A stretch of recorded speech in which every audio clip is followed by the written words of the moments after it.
Hello, my name is Sean, and this is Cruise Through Life. Today we are going to be covering cruise news from around the industry. We have a ship coming out of dry dock with some new enhancements, the future of cruise celebrity Captain Kate McCue after leaving Celebrity Cruises, shore power in Malta, the Today Show on a cruise ship, and a Carnival Karen. Let's dive in. Cruise story number one, the Carnival Spirit has come out of dry dock and unveiled the new enhancements made to the 24-year-old ship.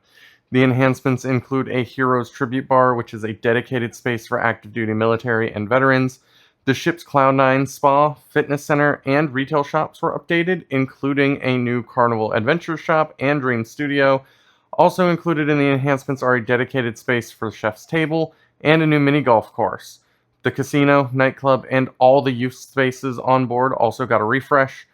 Carnival Spirit is currently on a 14-day sailing set to arrive March 30th in Miami, and from there will embark on a 15-day sailing to Seattle. I love when old ships get updated. It keeps them relevant and adds new things for people to see and do. I particularly like the Heroes Tribute Bar. I come from a big military family, and I love that all the cruise lines honor our military men and women, but I believe Carnival is the only one to have a dedicated space for them. I've never sailed on the Spirit, but I am sure the updates will breathe new life into the ship. Cruise story number two. Four Seasons Yachts has announced that Captain Kate McCue has been appointed as the inaugural captain of the Four Seasons 1, which will enter service in early 2026. Captain Kate brings nearly 3 decades of maritime expertise to the role, as well as being a bit of a legend in the cruise industry. Captain Kate made history in 2015 when she was the first American female captain of a mega cruise ship. Captain Kate has quite a large following on social media, and lots of people absolutely adore her. She said when she was leaving Celebrity that this wasn't the end for her, simply the start of a new captain's log, and that log will take place on the Four Seasons 1. And I truly wish her the best in her new role. Cruise story number 3, the Maltese government and Carnival have announced that shore power is coming to the Mediterranean region. This is in fact the first shore power agreement in this region. The deal reaffirms Malta's commitment to a sustainable economic future and was signed by Carnival UK and P&O Cruises on behalf of the entire Carnival brand. The agreement will allow all Carnival Corp ships to connect to shore power while in Malta, reducing the carbon footprint of these ships by allowing them to connect to the mainland power grid. Pollution is a concern for any form of travel, whether it be cruising, flying, or something else, and while pollution will still be generated to power these ships while in port, it will reduce the amount of pollution in the area directly surrounding the port.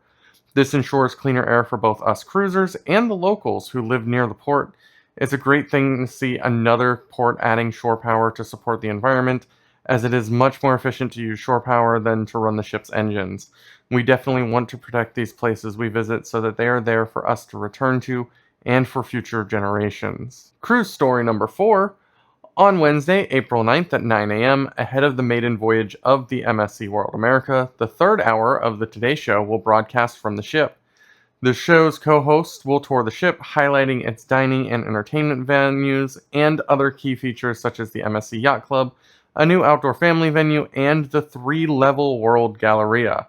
Now, I don't normally watch the Today Show, but I might have to watch that episode to see the highlights of the World America. New ships are always exciting, and I can't wait to see the amenities on board. Cruise story number 5 is about a cruise Karen who wrote into Carnival brand ambassador John Heald about a main dining room table mate who just wears too much perfume. Now, let me read exactly what she wrote in, and we will decide if she is truly a cruise Karen or not. She writes, I am on the Carnival blank now. This is now my 4th time here. You can see I love the ship, love the crew. I never complain. The woman I am at table blank with is reeking of perfume. It is overpowering. It makes me feel nauseous. I told the head waiter. He said nothing could be done. What? They should be told to not put perfume on. Refuse, and they should be moved to another table. John, it is not my job to be confrontational. DH and I enjoy the table positioning where all the action is. The waiter blank is awesome. What would your advice be? Just sit there and not taste your food? Move to another table? Just put up with it and spend dinner breathing through my sleeves? Why has the manager not taken care of this? Now John Heald responded in his typical fashion to this by saying, Thank you so much. I do sympathize, I really do. But for any manager to walk over to the guest and say you are wearing too much perfume is, well, difficult to say the least. I will be writing to the ship today to see what the options are and to try to help, but let me ask you what you think about this. A. The guest wearing too much perfume should be told by the manager not to wear so much because it is causing others discomfort. B. The guest who wrote this to me should talk to the guest herself because she may be receptive and not put on so much. C. The guest who wrote this should move to another table and enjoy the rest of the cruise. D. The guest allegedly wearing too much perfume should be moved to another table. Please answer A, B, C, D, or E, though I'm not sure where E is. Cheers! Oh, and by the way, I just bought a bottle of Fred Flintstone Aftershave. It is very powerful, and you don't need much. A little dab will do. Oh, for fun's sake.